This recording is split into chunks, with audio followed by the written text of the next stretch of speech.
কাশির প্রান্তর থেকে 260 বছর পরে হলো নতুন করে এই দেশের মানুষ আবার জাগবে, আবার প্রতিবাদ করবে। যদি মনে করে থাকেন পুলিশের গাড়ি দিয়ে, ভেহিকেল দিয়ে, কানুন দিয়ে, র্যাবের গুম খুনের ইতিহাস জমা করে, বিডিআর দিয়ে, সেনাবাহিনী দিয়ে বাংলাদেশের 20 কোটি মানুষের স্বাধীনতার সম্ভাবনা আকাঙ্ক্ষাকে হত্যা করবেন, বোকার স্বর্গে বাস করছেন, বাংলাদেশের মানুষকে চেনেন নাই। তারা নতুন করে যখন জাগবে, আওয়ামী লীগের কাফন কেনার টাকা পাওয়া যাবে না, কবর দেওয়ার মাটি পাওয়া যাবে না। সেই দিন আসতেছে, সেই দিনের প্রস্তুতি নেন। ফেরাউনদের লাশ কোন নদী থেকে ডুবুরিকে দিয়ে উঠানো হয় নাই।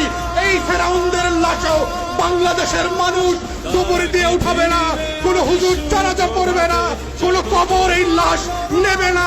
সেই দিনের অপেক্ষায় বাংলাদেশের 20 কোটি মানুষ।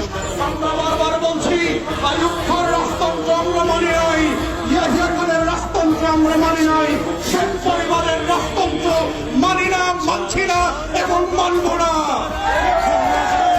ছেলে মেয়েরা যখন কোটার বিরুদ্ধে পাবলিক বিশ্ববিদ্যালয়গুলোতে আন্দোলন করছে, তখন আজকে মাত্র আমরা দেখলাম বরিশালে, কুমিল্লাতে, চট্টগ্রামে ইভেন শাহবাগে আজকে পুলিশের সাজোয়া গান দিয়ে আমার দেশের তরুণ তরুণী শিক্ষার্থীদের উপরে গুলিবর্ষণ করা হচ্ছে, লাঠিচার্জ করা হচ্ছে। এটা পাঞ্জাবের আমল না, পাকিস্তানিদের হাতে আমরা বন্দী না, এটা 190 বছরের জমিদারি শাসন না।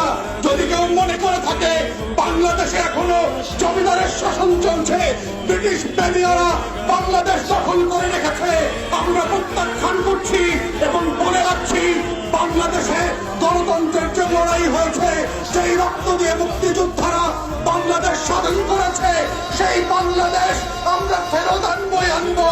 কোটা থাকবে না, ইদার শেখ পরিবার হাসিনা থাকবে, না হয় বাংলাদেশের 20 কোটি মানুষ থাকবে।